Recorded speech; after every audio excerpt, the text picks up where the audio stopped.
Good morning વિદ્યાર્થી મિત્રો. અહીંયા આપણે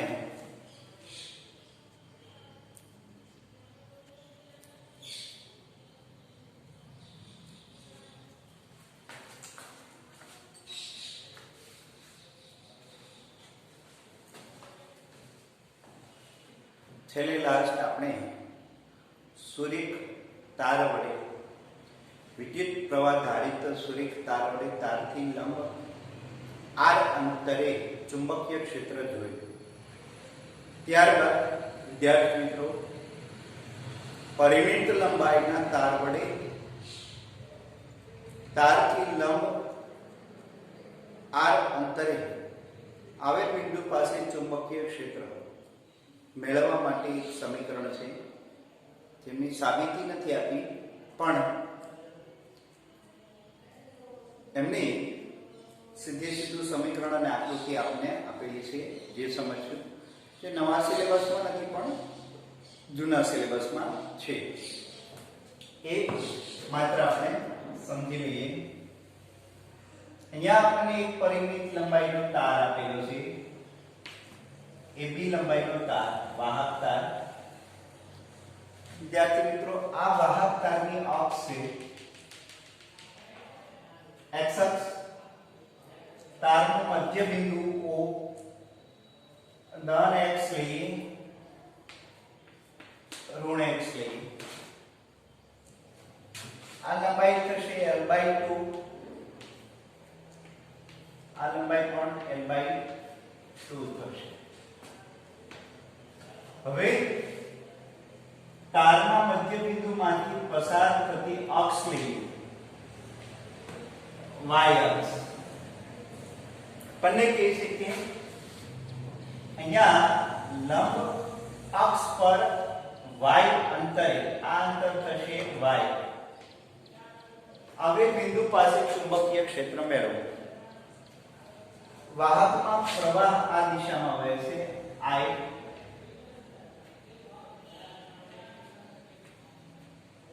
I જેટલો પ્રવાહ વહેશે. ત્યારે હવે આ વાહક તારના બંને છેડાએ P બિંદુ સાથે રજૂ કરતો સ્થાન સદિશ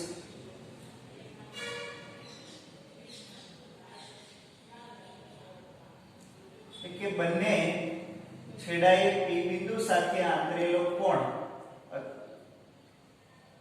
અનુક્રમે θ1 માઈનસ અને આ θ2 પ્લસ. અહીંયાથી આ કોણ છે પ્લસ, અહીંથી આ કોણ છે માઈનસ લીધા. તો P બિંદુ પાસે બંને છેડાએ આંતરેલા કોણ અનુક્રમે -θ1 અને +θ2 હોય. આ કોણ લઈએ, P બિંદુએ બંને છેડા સાથે આંતરેલો કોણ લઈએ, તો એ α1 અને α2 લઈ લઈએ. અહીંયા -α1 અને α2 લઈએ. તો આ આપેલા પરિમિત લંબાઈના તાર વડે પરિમિત લંબાઈના તાર વડે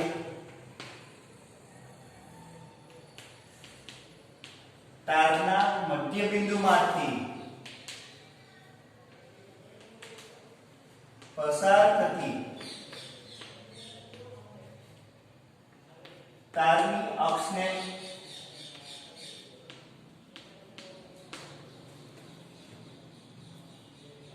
લંબ અક્ષ પર કોઈ પણ બિંદુએ ચુંબકીય ક્ષેત્ર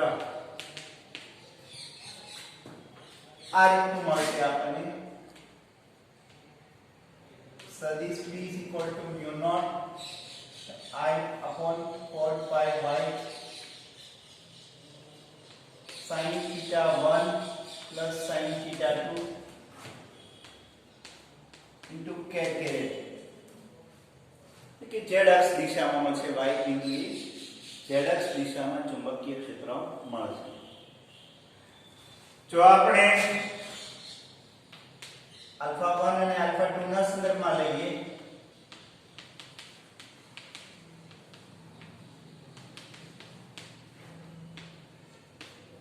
તો આ રીતે મળશે mu naught I 4 pi y cos alpha 1 plus cos alpha 2.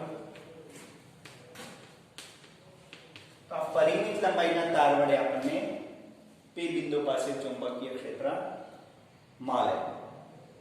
અહીંયા વિદ્યાર્થી મિત્રો ખાસ ધ્યાનમાં રાખવાની બાબત, જો આ તાર અનંત લંબાઈનો હોય આવી રીતે, તો બંને છેડા અનંત લંબાઈના લઈએ, તો જેમ જેમ આગળ તરફ જતા જઈએ તેમ તેમ આ સદિશ આવી રીતે બનતો જાય. તો θ1 અને θ2 તારની લંબાઈ વધારીએ તેમ તેમ વધતા જશે. તો θ1 અને θ2 તારની લંબાઈ વધારીએ એમ વધતા જાય તો એ મેક્સિમમ કેટલા મળશે? તો મેક્સિમમ 90 ડિગ્રી મળે. તો અનંત લંબાઈ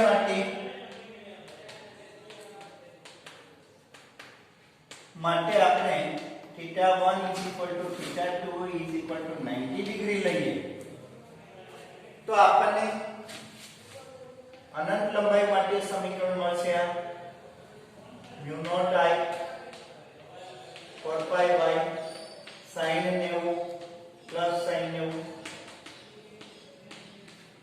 તો 2 કેન્સલ થઈ જાય તો mu naught I upon 2 pi y જે આપણે મેળવેલું છે સમીકરણ એ જ મળશે.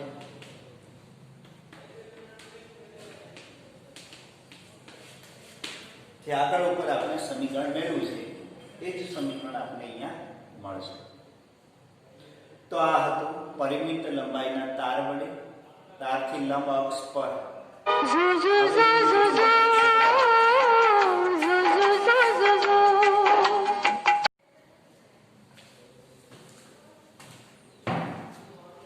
અહીંયા આપણે આ સમીકરણ. ત્યારબાદ નેક્સ્ટ ટોપિક આપણે ભણીએ સોલેનોઇડ. એક અગત્યનો ટોપિક છે વિદ્યાર્થી મિત્રો.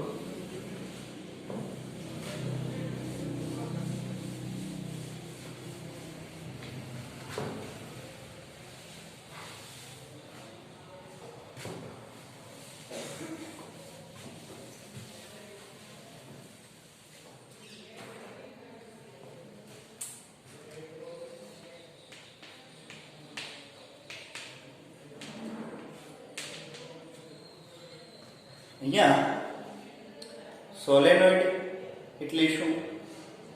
સોલેનોઇડ વડે મળતું ચુંબકીય ક્ષેત્ર કેવા પ્રકારનું એ આપણે જોઈએ.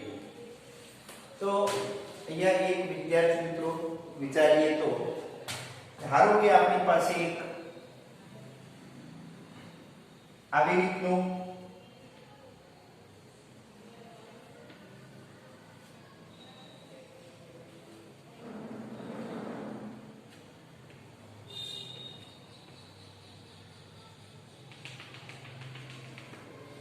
એક વાહક રિંગ છે.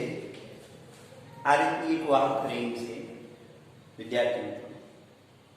આ વાહક રિંગ વડે ઉદ્ભવતું ચુંબકીય ક્ષેત્ર માં જો આપણે ખાલી માત્ર આ જ વિચારીએ તો આવી રીતે ચુંબકીય ક્ષેત્ર મળશે. એ કઈ રીતે? કે જમણા હાથના અંગૂઠાના નિયમ પરથી પ્રવાહની દિશા આટલો સૂક્ષ્મ ખંડ લઈએ. આ સૂક્ષ્મ ખંડ માટે આટલું પ્રવાહખંડ લઈએ તો આ પ્રવાહખંડ ને અંગૂઠાની દિશા આપીએ તો આંગળાઓની દિશા આપણે વાળીએ તો ચુંબકીય ક્ષેત્ર આપણને આ રીતે મળશે.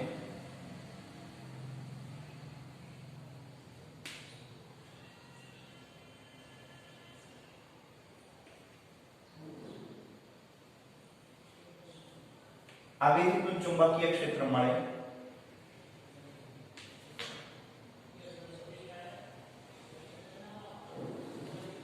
જો આ રીતમાં આ રીતે વિચારીએ, અહીંયા સૂક્ષ્મ પ્રવાહખંડ વિચારીએ, આમ લઈએ તો એને અનુરૂપ ચુંબકીય ક્ષેત્ર આ રીતે મળશે.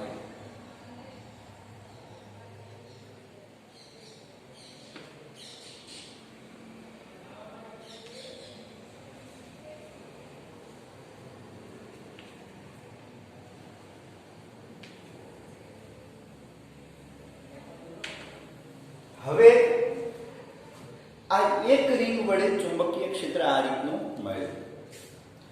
જો આપણે હજુ એક સમકક્ષીય રિંગ બીજી વિચારીએ,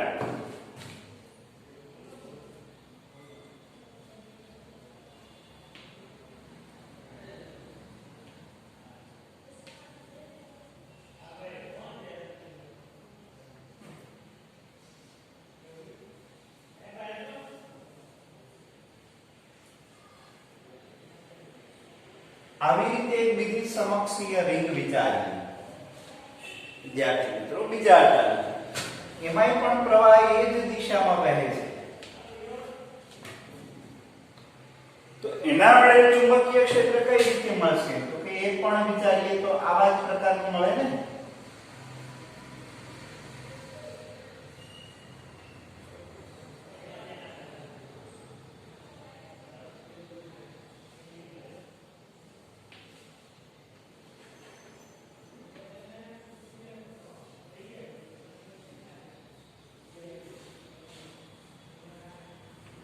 આવી રીતે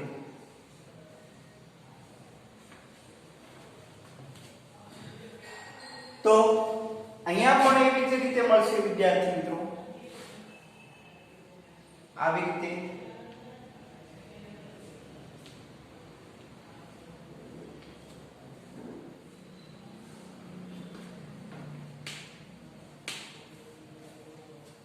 તો હવે એક ત્રીજી રિંગ વિચારીએ. અહીંયા આ રીતનું મળશે. જો અહીંયા આપણે એક ત્રીજી રિંગ વિચારીએ,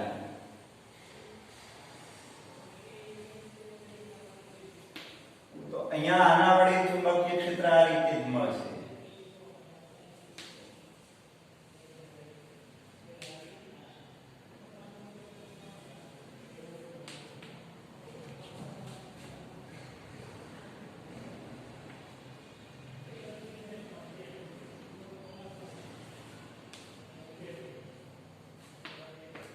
તો અહીંયા એક અગત્યની બાબત એ મળશે વિદ્યાર્થી મિત્રો, ક્રમશઃ n રિંગ આ રીતે ગોઠવીએ તો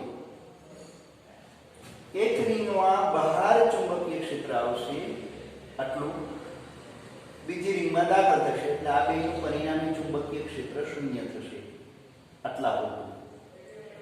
સેમ અહીંયા દાખલ થશે, અહીંયા બહાર આવશે એટલે આ બેનું આટલા પૂરતું ચુંબકીય ક્ષેત્ર શૂન્ય થશે. એટલે એનો મતલબ એવો થયો કે જો આ ત્રણેય રિંગને આપણે બાજુમાં ગોઠવીએ તો પરિણામી ચુંબકીય ક્ષેત્ર આપણને આ રીતનું મળશે. વિદ્યાર્થી મિત્રો, પાસે આ ત્રણ રિંગ જો આ રીતે ગોઠવવામાં આવે સમકક્ષીય રીતે,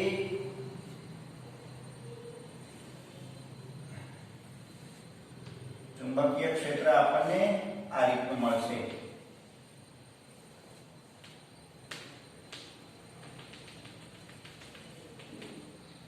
એક રિંગમાં પછી આ રીતે મળશે, બહાર ચુંબકીય ક્ષેત્ર શૂન્ય થઈ જાય છે.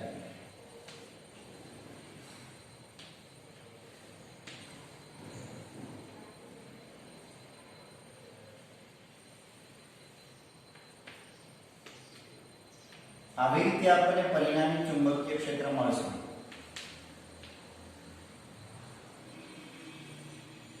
અક્ષની નજીક સમાંતર ચુંબકીય ક્ષેત્ર મળશે. તો અંદર આ રીતે મળશે. અહીંયા એક દાખલ થશે, અહીંયાથી બહાર આવશે એટલે આ પરિણામી ચુંબકીય ક્ષેત્ર બહારના વિસ્તારમાં શૂન્ય થઈ જાય એટલે આ બતાવતા નથી. સોલેનોઇડ માટે આટલા નજીકના વિસ્તારમાં જે કંઈ ચુંબકીય ક્ષેત્ર મળશે એ પરિણામી ચુંબકીય ક્ષેત્ર શૂન્ય થઈ જશે એટલે આ આપણે બતાવશું નહીં. તો આપણને પરિણામી ચુંબકીય ક્ષેત્ર આ રિંગ વડે પરિણામી ચુંબકીય ક્ષેત્ર આ પ્રકારનું મળશે.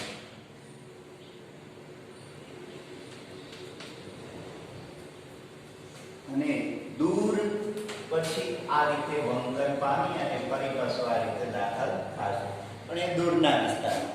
નજીકના વિસ્તારમાં પરિણામી ચુંબકીય ક્ષેત્ર શૂન્ય મળે. તો કંઈક પાસ n આટાની રિંગ આવી રીતે ગોઠવીએ સમક્ષ, તો એક અગત્યની આપને રચના પ્રાપ્ત થાય કે જેમાં અંદરના વિસ્તારમાં નિયમિત ચુંબકીય ક્ષેત્ર મળશે અને બહારના નજીકના વિસ્તારમાં ચુંબકીય ક્ષેત્ર શૂન્ય મળશે. તો આ એક અગત્યની જે કઈ રચના તૈયાર થશે એને આપણે સોલેનોઇડ કહીશું. શું કહીશું? સોલેનોઇડ. સોલેનોઇડ એટલે શું, એની વ્યાખ્યા જો આપણે આપીએ તો આ રીતને આપી શકીએ કે પાસે વીંટાળેલા, સમક્ષીય રીતે પાસે વીંટાળેલા વિદ્યુતની દ્રષ્ટિએ અલગ કરેલા. એટલે કે આવી રીતે જો આપણે વીંટાળીએ, પાસે વીંટાળેલા વિદ્યુતની દ્રષ્ટિએ અલગ કરેલા હેલિકલ ગૂંચળાને, સૌપ્રથમ આ હેલિકલ નામના વૈજ્ઞાનિકે આની રચના કરી હોવાથી એને હેલિકલ ગૂંચળું કહે છે. હેલિકલ ગૂંચળું અથવા એને આપણી ભાષામાં કહીએ સ્પાઇરલ. સ્પાઇરલ એટલે એક પ્રકારનો સ્પ્રિંગ અથવા સ્પાઇરલ બાઇન્ડિંગ તો જોયું જ હશે દરેક વિદ્યાર્થીઓએ. તો આ રીતે આપણને પાસે વીંટાળેલા એક ટર્ન, બીજો ટર્ન, ત્રીજો, ચોથો, પાંચમો, છઠ્ઠો, આવી રીતે એક આટો, બીજો આટો એની બાજુમાં, ત્રીજો આટો એની બાજુ. હવે જો આપણે વિદ્યુત પ્રવાહનું વહન કરીએ તો આ રીતે મળશે. ડાયરેક્ટલી આમ વિદ્યુત પ્રવાહ નહીં જાય, વિદ્યુત પ્રવાહ સ્પાઇરલ મોશન થશે. એ અગત્યની બાબત છે. એટલે પાસે વીંટાળેલા પણ બે આટા વિદ્યુતની દ્રષ્ટિએ અલગ હોય. એકમાંથી બીજામાં પ્રવાહ આવે ખરા, પણ ટર્ન લઈને ડાયરેક્ટલી કનેક્ટ નથી. એટલે પ્રવાહ ડાયરેક્ટલી આમ ન જાય, પ્રવાહ આમ મોશન થાય, સ્પાઇરલ મોશન. તો સોલેનોઇડ ની વ્યાખ્યા જો આપણે આપીએ તો આ રીતે આપી શકશું કે આ પ્રકારે સોલેનોઇડ મળશે.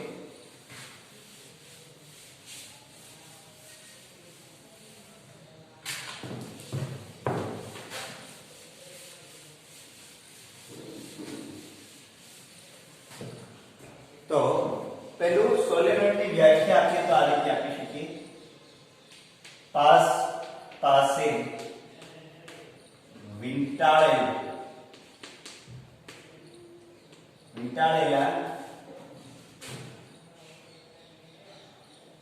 અને વિદ્યુતની દ્રષ્ટિએ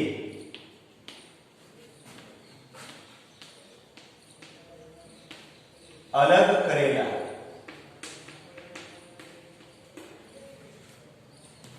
હેલિકલ ગૂંચળાને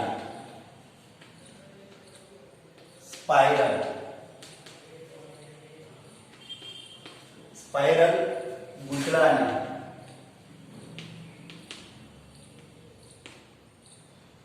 સોલેનોઇડ કહે છે.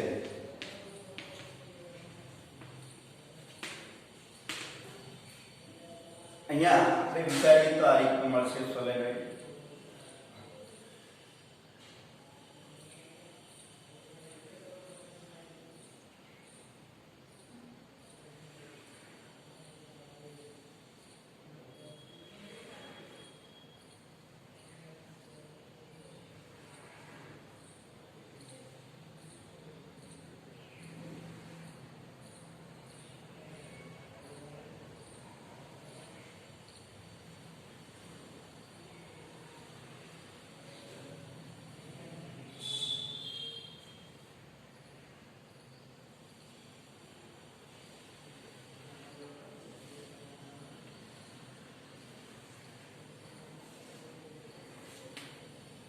આ સોલેનોઇડની અક્ષ થશે વિદ્યાર્થી મિત્રો. જો આવી રીતે પ્રવાહ વહેતો હોય પ્રત્યેક આટામાં,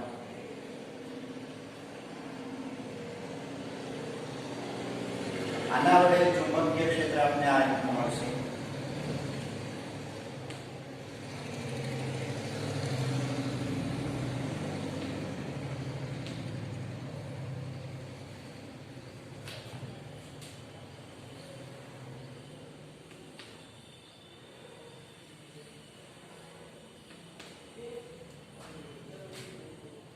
તો આ ચુંબકીય ક્ષેત્ર D આપેલ રચના એ સોલેનોઇડ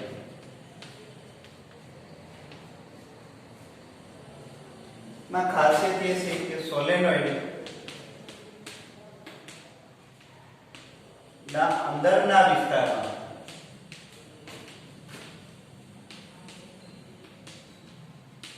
અક્ષને નજીક ચુંબકીય ક્ષેત્ર નિયમિત અને સમાન મળે છે.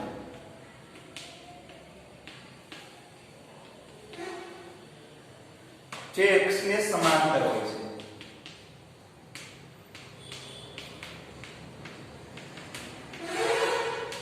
હોય છે. જે અક્ષને સમાંતર હોય છે. ત્યારબાદ સોલેનોઇડ ના નજીકના બહારના વિસ્તારમાં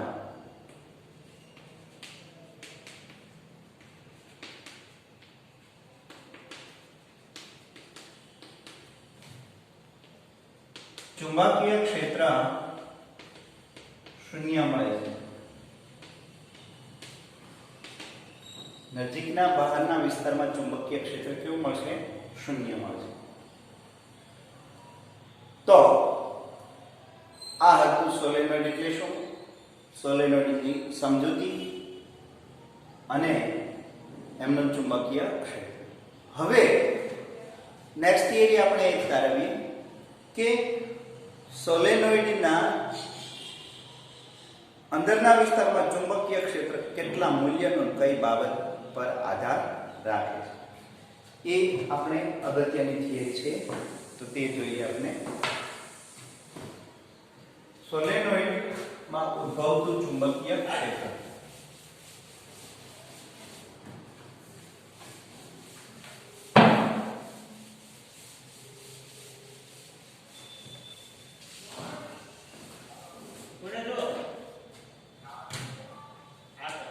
સોલેનોઇડ બે પ્રકારના સોલેનોઇડ છે, એની થોડી ચર્ચા કરી દઈએ આપણે. લાંબો સોલેનોઇડ અને ટૂંકો સોલેનોઇડ. લાંબો સોલેનોઇડ કેને કહીએ આપણે? તો કે આછેદની ત્રિજ્યાની સાપેક્ષે એની લંબાઈ ખૂબ વધારે હોય.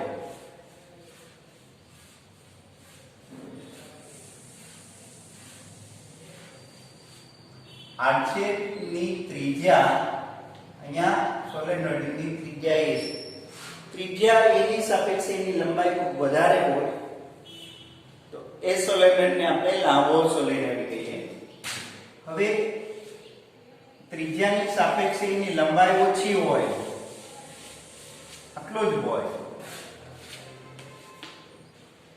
તો આ સોલેનોઇડને આપણે ટૂંકો સોલેનોઇડ કહીએ અને આપણે લાંબો સોલેનોઇડ કહીશું.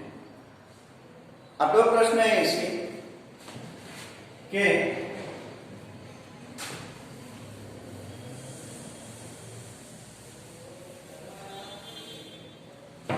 સોલેનોઇડ અતિ લાંબા સોલેનોઇડ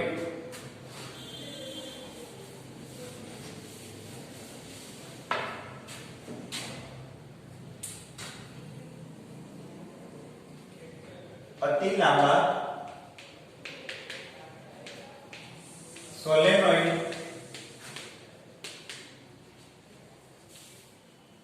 ના અંદરના વિસ્તારમાં ચુંબકીય ક્ષેત્ર શોધો.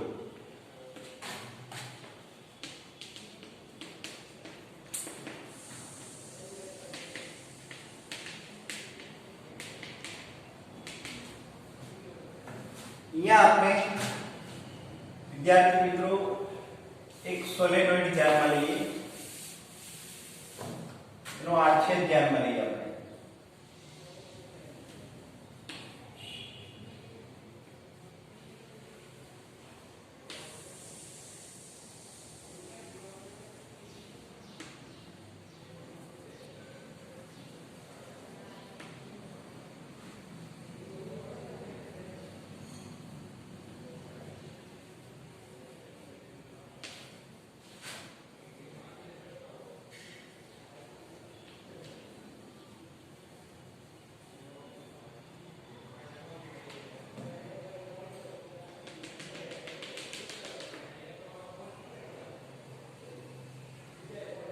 સોલેનોઇડની અક્ષ લઈએ.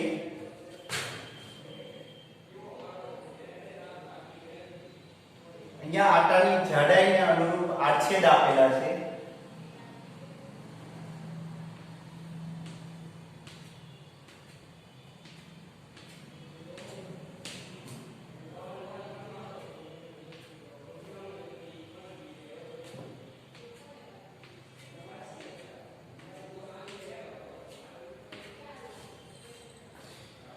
અહીંયાથી એક આટો બહાર આવે, અહીંયા દાખલ થશે. આ બધા જ પ્રત્યેક ભાગમાં પ્રવાહ બહાર આવશે. પ્રત્યેક ભાગમાં પ્રવાહ દાખલ થશે.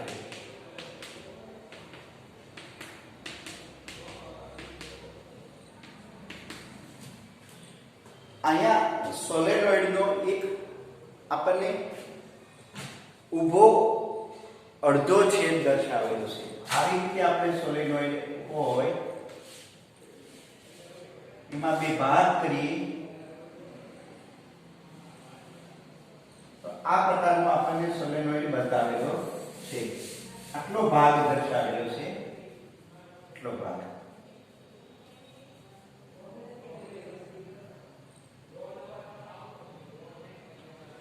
આટલો ભાગ દર્શાવેલો છે અને આમ આટા છે. એટલે આ ભાગમાંથી આટા બહાર આવશે અને સામેના ભાગમાં દાખલ થશે. એટલે આ ભાગમાં અંદર જાય છે, આ ભાગમાં બહાર આવે છે. અહીંયા આપણે જોયું બહાર આવશે દાખલ, બહાર આવશે દાખલ, બહાર આવશે દાખલ. આ પ્રત્યેક આટા છે, એક એક ટર્ન છે, આટા છે. એના ભાગ કરીએ તો આ તારનો આડછેદ આપણે જે તાર વીટેલ છે એ તારનો આડછેદ દર્શાવે છે. તો આ રીતે સોલેનોઇડનો ભાગ દર્શાવેલો છે. તો અહીંયા એવું વિચારીએ કે સોલેનોઇડ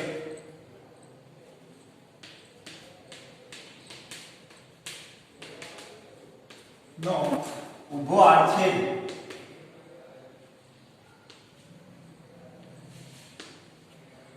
અને અર્ધ ભાગ દર્શાવેલું છે.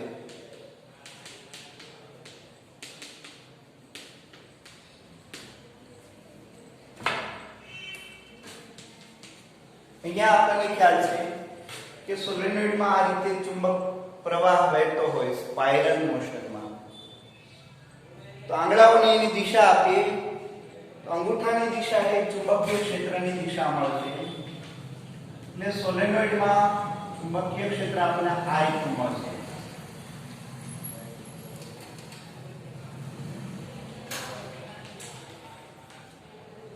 આ રીતનું ચુંબકીય ક્ષેત્ર અને નિયમિત ચુંબકીય ક્ષેત્ર પ્રાપ્ત થશે. તો અહીંયા વિદ્યાર્થી મિત્રો નિયમિત ચુંબકીય ક્ષેત્ર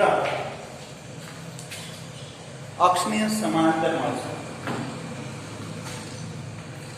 નિયમિત ચુંબકીય ક્ષેત્ર અક્ષને સમાંતર મળે.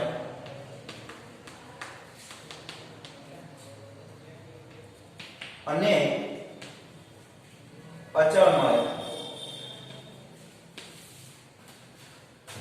હવે આ ચુંબકીય ક્ષેત્ર મેળવવા માટે આપણે એમ્પિયર સર્કિટલના નિયમનો ઉપયોગ કરીએ તો એક એવી એમ્પિયર સર્કિટલ લૂપ વિચારીએ આપણે.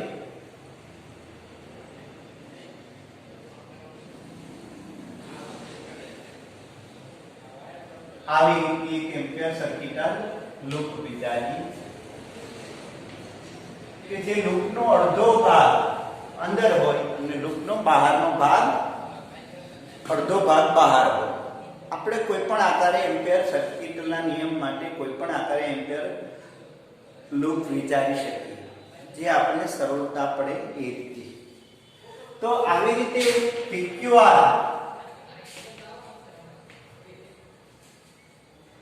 PQRS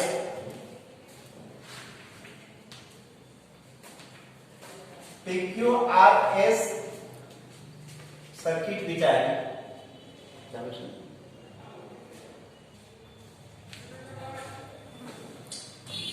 PQRS સર્કિટ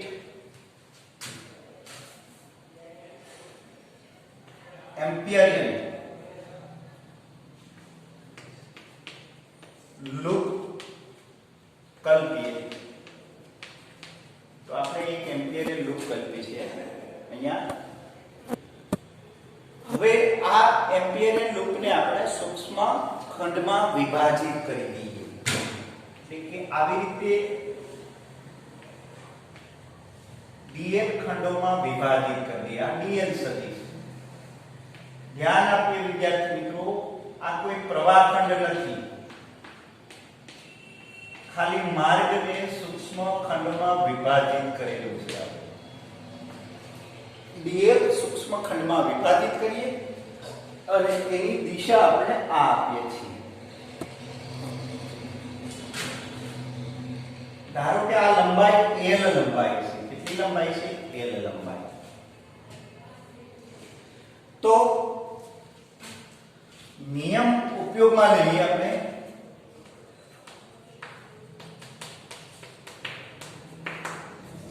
સર્કિટના નિયમનો નિયમ ઉપયોગમાં લઈએ તો આપણને નિયમ આ રીતનો મળે છે.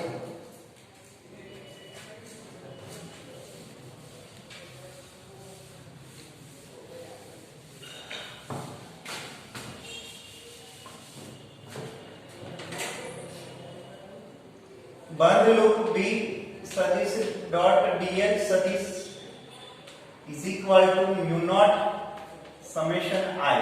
આ આપણો નિયમ છે. પહેલા આપણે ડાબી બાજુ લઈએ. ડાબી બાજુ એટલે ક્ષેત્રનું લૂપનું માર્ગનું સંકલન. લૂપના માર્ગ પર ક્ષેત્રનું રેખા સંકલન. એનો મતલબ એવો થયો કે લૂપના માર્ગ પર ક્ષેત્રનું બંધ માર્ગ પર ક્ષેત્રનું રેખા સંકલન. તો આ બંધ માર્ગ પરનું રેખા સંકલન જો આપણે લઈએ તો આ રીતે લખી શકાય. P થી Q B ડોટ dl સદિશ વત્તા Q થી R B dl સદિશ વત્તા R થી S B dl સદિશ વત્તા S થી P સદિશ B dl સદિશ. આ રીતે આપણે બંધ માર્ગનું સંકલન આ રીતે દર્શાવી શકાય. P થી Q નું સંકલન વત્તા Q થી R નું સંકલન વત્તા R થી S નું અને S થી P નું. તો આ રીતે બંધ માર્ગનું સંકલન દર્શાવી શકાય. હવે આપણે બધી જ કિંમત મૂકીએ આમાં. તો બસ દર્પણ હવે 5 જ છે. બસ હમણાં તો પહેલા P થી Q લઈએ. તો P થી Q માં શું થશે? P થી Q માં આટલો ભાગ બહાર છે વિદ્યાર્થીઓ. ત્યાં ચુંબકીય ક્ષેત્ર છે નહીં. આ ભાગમાં જો આપણે વિચારીએ તો dl સદિશ અને ચુંબકીય ક્ષેત્ર પરસ્પર લંબ થશે. તો dl અને ચુંબકીય ક્ષેત્ર પરસ્પર લંબ થશે. સેમ આ ભાગમાં પણ એમ થશે. dl સદિશ આ દિશામાં, ચુંબકીય ક્ષેત્ર આ દિશામાં. તો એ પરસ્પર લંબ હોય ત્યારે cos θ ને અનુરૂપ શૂન્ય મળશે. એટલે કે P થી Q P dl બરાબર R થી S P dl is equal to 0. કારણ કે cos 90 is equal to 0. કારણ કે B અને લંબ dl છે એટલા માટે. એટલે કે આ બે સંકલન આપણે શૂન્ય મળશે. P થી Q અને R થી S. હવે આપણી પાસે આ બે સંકલન રહ્યા. તો એમાં વિચારીએ તો S થી P લૂપ છે એ ચુંબકીય ક્ષેત્રની બહાર છે. એટલે ઇન્ટિગ્રેશન S થી P B ડોટ dl સદિશ is equal to 0. કારણ કે B is equal to 0. જ્યાં ચુંબકીય ક્ષેત્ર છે નહીં. તો હવે આપણી પાસે એક જ રહી જે છે q થી r આ એક જ. તો આવી રીતે વિચારીએ integration v dot dl is equal to q થી r b dl સદિશ. અને આપણે વિદ્યાર્થી મિત્રો આ રીતે લખીએ q થી r b dl cos theta. તો અહીંયા dl સદિશ અને ચુંબકીય ક્ષેત્ર બંને એક જ દિશામાં છે એટલે θ = 0. cos 0 ની કિંમત 1. તો આપણને મળશે પદ આવી રીતે ઇન્ટિગ્રેશન q થી r b dl કારણ કે θ = 0. હવે બીજું આ પ્રત્યેક બિંદુએ ચુંબકીય ક્ષેત્ર અચળ છે, સમાન મૂલ્યમાં છે એટલે બહાર લઈ લઈએ તો b q થી r dl. તો આ થશે qr માર્ગની લંબાઈ સંકલન. તો એ થશે l. તો આપણને bl મળશે. તો જમણી બાજુ આપણને ડાબી બાજુ સોરી આ મળ્યું bl. શું મળ્યું આપણને bl. હવે આપણે સમીકરણની જમણી બાજુ વિચારીએ. તો સમીકરણની જમણી બાજુ જો આપણે વિચારીએ તો એ આ રીતે મળશે.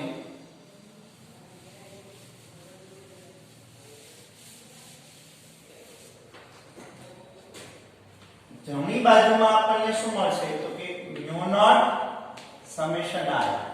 તો એમાં આપણે પહેલા સમેશન i લઈએ. સમેશન i એટલે લૂપ વડે ઘેરાયેલા પ્રવાહોનો બેઝિક સરવાળો. તો કે લૂપ ચોરસ છે એમાં એક પ્રવાહ, બીજો પ્રવાહ, ત્રીજો પ્રવાહ, ચોથો પ્રવાહ, પાંચમો પ્રવાહ એવી રીતે બહાર આવે છે. બધા જ પ્રવાહો બહાર આવે છે. હવે જો આપણે એવું વિચારીએ કે ધારો કે સોલેનોઇડ પર એકમ લંબાઈ માં આવેલા આટા ની સંખ્યા n હોય તો આ કેટલા આટા હશે તો કે લંબાઈ કેટલી છે તો કે l. તો કે સ્મોલ l લંબાઈમાં કેટલા આટા છે, જેટલા આટા છે એ બધા આટામાંથી આવતો પ્રવાહ એ લૂપ વડે ઘેરાયેલો હશે. ધ્યાન આપો આટાઓ આવે છે એટલે પ્રવાહ એક, પછી બીજો, પછી ત્રીજો, પછી ચોથો. અહીંયા લૂપ આ રીતે આપેલી છે અને બધા પ્રવાહોની દિશા એક જ થશે એટલે સંજ્ઞા બધા માટે ધન જ મળશે. અને લૂપ ચોરસ છે આવી રીતે. તો બધા આટાઓનો ફેસ આ રીતનો છે. તો આટલી લંબાઈ પર કેટલા આટા હશે? આ l લંબાઈ પર જેટલા આટા હશે એ એક એક આટા દીઠ પ્રવાહ મળશે. ધારો કે એકમ લંબાઈ દીઠ આટાની સંખ્યા n હોય તો આપેલ l qr લંબાઈ પર આટા આપણને મળે તો એ આટાની સંખ્યા મળશે n * l. કેટલી મળશે? n * l. અને ઘેરાયેલો પ્રવાહ સમેશન i લઈએ તો n l i મળશે. તો અહીંયા મૂકશું આપણે n l i. આ કિંમત અહીંયા મૂકીએ તો આપણે મળશે μ0 n i l. અને સમીકરણ 1 અને 2 ને સરખાવીએ આપણે તો એ આપણે આ રીતે મળશે.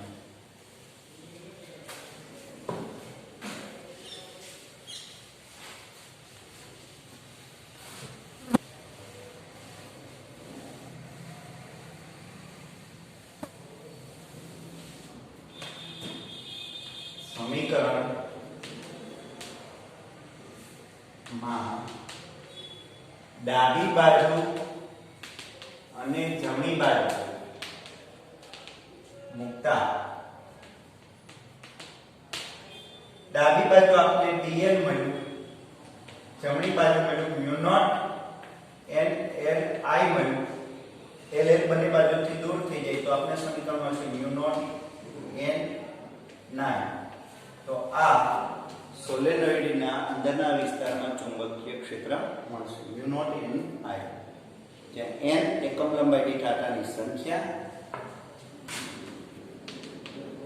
એકમ લંબાઈ દીઠ આટાની સંખ્યા, I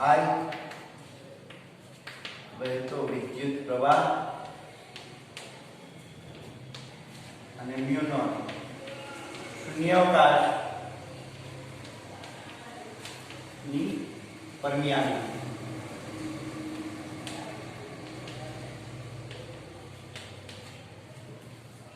આ રીતે આપણે સોલેનોઇડના અંદરના વિસ્તારમાં ચુંબકીય ક્ષેત્રમાં તે આટાના સમપ્રમાણમાં હોય છે, પ્રવાહના સમપ્રમાણમાં હોય છે અને મ્યુ નોટના પણ સમપ્રમાણમાં મળે છે. તો અહીંયા આ થિયરી પૂર્ણ થશે.